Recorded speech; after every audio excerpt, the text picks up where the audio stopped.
Hi all, I have an absolutely amazing game to show you today. Alexander Alekhine was playing with the white pieces against Emanuel Lasker. This was in the New York tournament of 1924, round 3, and there's a marvellous photo of the New York tournament which I've checked out, and there's signatures underneath and I can't really make out the signatures. I hope I've got this right. So this is a photo of all the players. Frank Marshall, Tartakoa, all the witty quotations. Frank Marshall was the American legend. Ed Lasker, so he's got this classic game with a king hunt, bringing the king down the board, not to be confused with Emanuel Lasker, a great player in his own right. Alexander Alekhine, Richard Reti, Bogolojubov, Yates, Capablanca. I believe this is Janowski. I'm hoping it's Janowski. He looks a bit tanned. I don't know if he's just been on holiday. Okay, I think this is Maroxy. So I might have got one or two wrong here. I hope not. Let me know in the comments. I did ask on Twitter as well as part of researching for this video. And Emanuel Lasker, he's looking around this row. And you can see the signatures. I wish they'd printed out the names. It would have been easier. But anyway, yeah. So this was the great tournament of 1924. Edward Winter describes it as the big event. And let's have a look. Edward Winter, the historian, is well worth checking out. So going back to the game view. So yeah, 1924 tournament. And it followed an aborted attempt to arrange a world championship between Capablanca and Alekhine.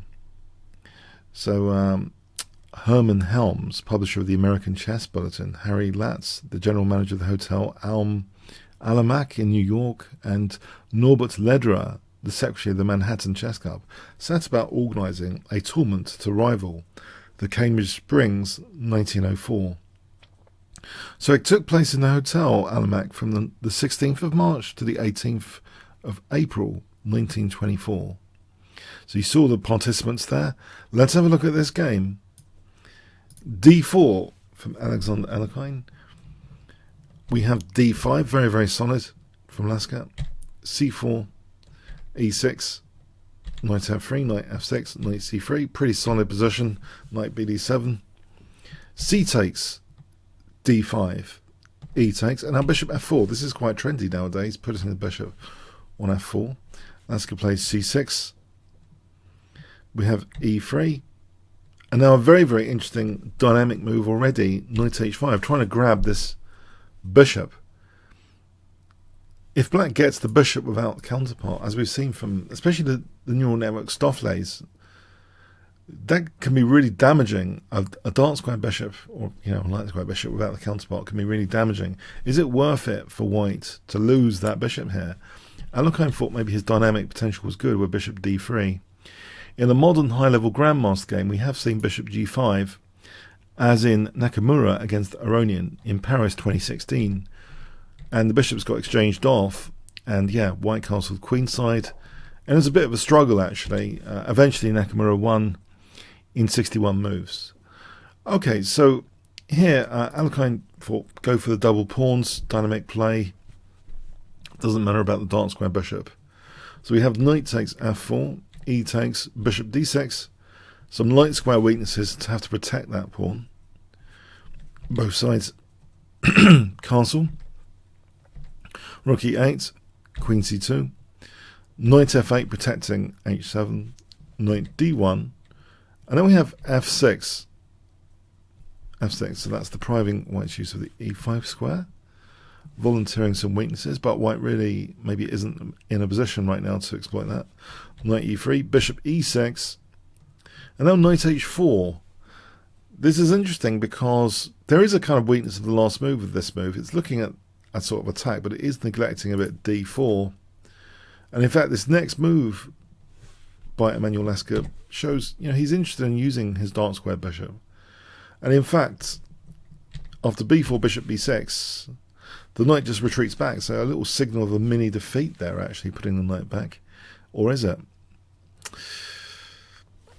Bishop F7.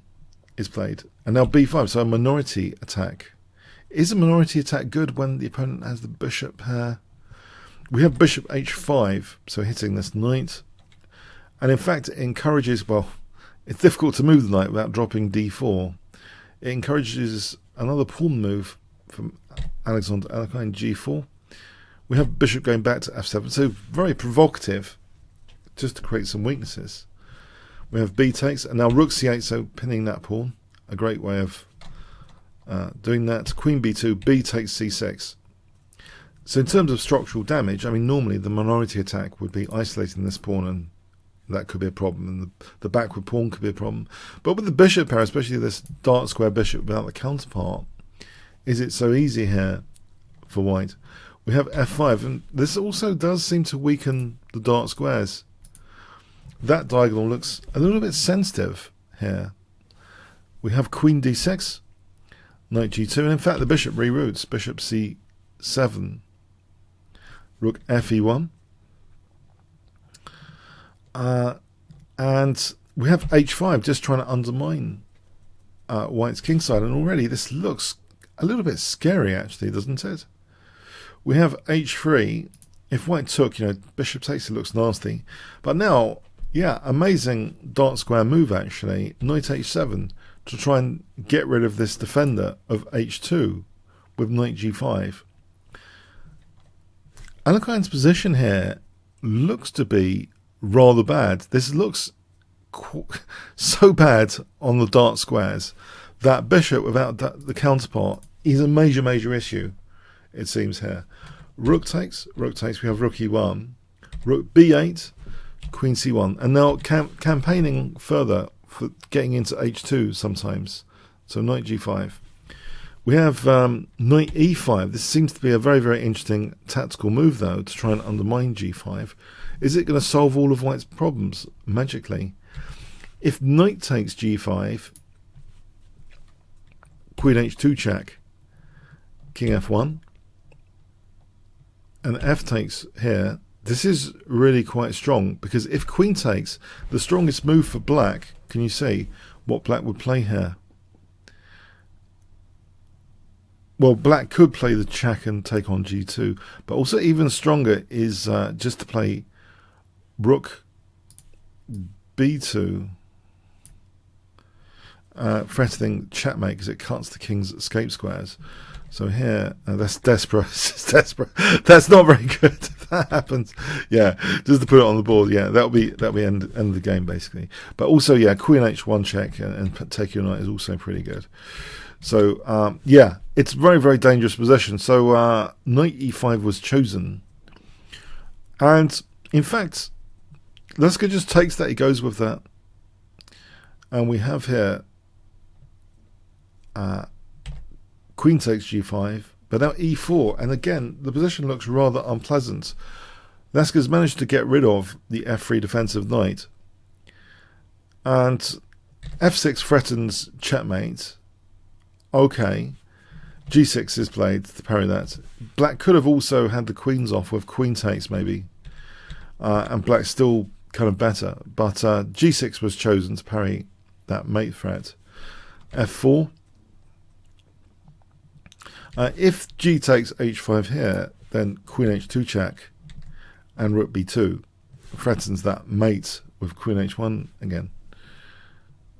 And if bishop c2, you just take that, yeah. yeah, it's going to end pretty soon. So f4 was played. H takes g4. And here, it's a very difficult position. We have... Well, you might wonder also, why is it, being ignored? He doesn't want to give Alekhine chances for an attack, so he doesn't even take the piece, just waiting for that piece to retract. So, and the piece does retract now, bishop e2. But now after g takes h3, white's position is being dismantled. I mean, it's a horror show. It's a structural horror show. All of these pawns are on their own islands. I mean, well, double pawns there, and there's knight's the only thing protecting f4. We have a desperate looking bishop h5, but now this really crushing blow here, very calm. Can you see what Emanuel Lasker plays in this position.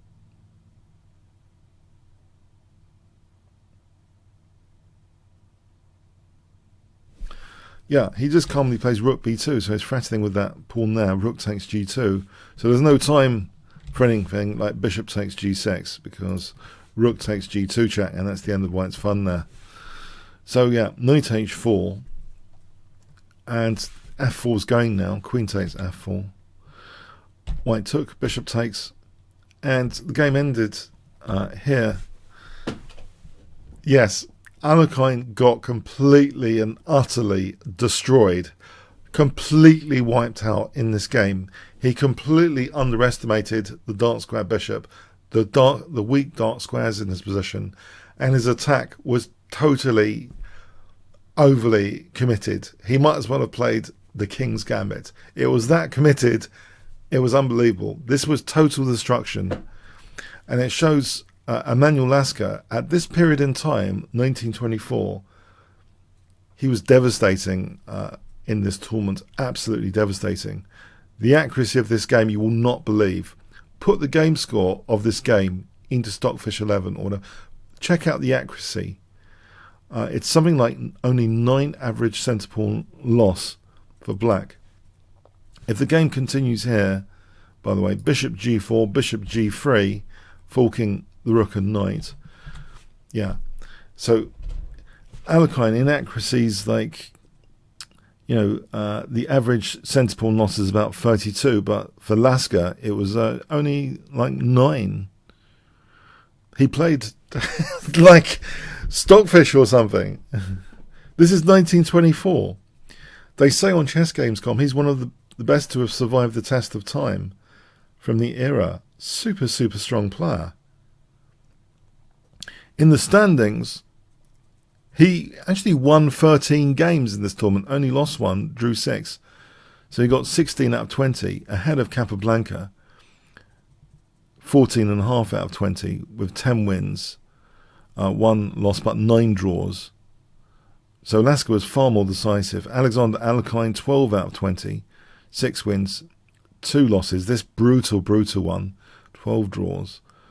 Then Marshall, 11 out of 20. Richard Retty, 10.5 out of 20. Moxie, 10 out of 20. Bogolojubov, 9.5 out of 20. Tartko, 8 out of 20. Fred Yates, 7 out of 20. Ed Lasker, 6.5 out of 20. David Janowski, 5 out of 20. Okay, so yeah, he dominated this tournament. This was the tournament of the year, 1924. This guy, let me just recap. This guy, totally underrepresented on YouTube. The guy in that second row, completely underrepresented on YouTube right now. His accuracy is astounding, absolutely astounding. His style, I would say, I wouldn't be able to distinguish it from a neural network game like Stoffley's or Leela. The positional strength is phenomenal. It feels like he's exploiting bishops without a counterpart, like Stoffley's would. And I'm impressed by Stoffley's with that particular aspect of positional play. And we see it in this game. So thank you for this continual nag on YouTube. Nag person, very friendly chess enthusiast, Oisev Onos, who has highlighted Lasker and made me feel bad over the last few months. He's ground me down into submission. So this might be a few days of Lasker. Okay? I don't care if you're bored of it. There's going to be more and more Lasker. Lasker, Lasker, Lasker. Okay. Comments, questions, likes, shares, all subscribes. All subscribes appreciated. If you want to play me Kingscrusher TV, register down. I'll be able to invite you for a game. bit.ly/chessworld is another way, if you prefer the bit.ly link. Come and join me for chatting on the Kingscrusher TV /Discord. I've also got Twitter, twitter.com/Kingscrusher if you want to check me out there. Okay, and those playlists. Thanks very much.